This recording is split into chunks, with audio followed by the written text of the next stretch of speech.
So I wrote this one down, but over the past 100 years, thousands of Palestinian citizens have been killed or exiled by the Israeli government. And when you were running for Senate, you accepted over $200,000 from pro-Israel lobbyists. So my question is, do you support Palestinian citizens who are experiencing genocide and discrimination in their own homes? And if so, why did you accept this money? Good question. Good. Thank you for the question. So in our campaign for U.S. Senate in Texas, as I mentioned, we don't take PAC money and didn't take money from any concerted effort from any group. Anyone can make any contribution up to the federal limit. Folks will say you were the single greatest beneficiary from this group or that group, or folks who work for this industry or that industry. We raised more money in small dollar contributions than any other Senate candidate in the history of the country. So there are a lot of groups represented in that. If you're asking if the contributions connect to the policy that I support, the answer is no. And so I'll tell you the policy that I support.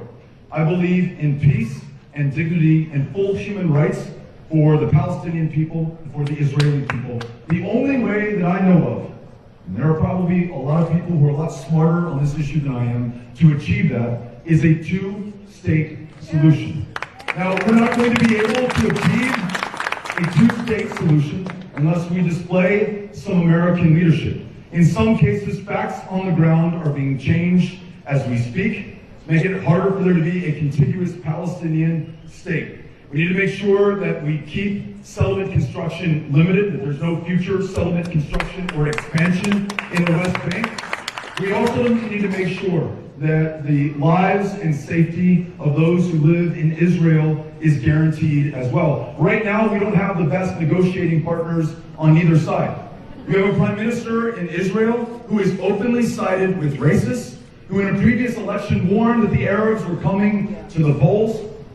And on the Palestinian side, you have an ineffectual leader, in Mahmoud Abbas, who's not been very effective in bringing his side to the table either. Now listen, we have to have the humility to understand that we cannot impose a solution on any people anywhere.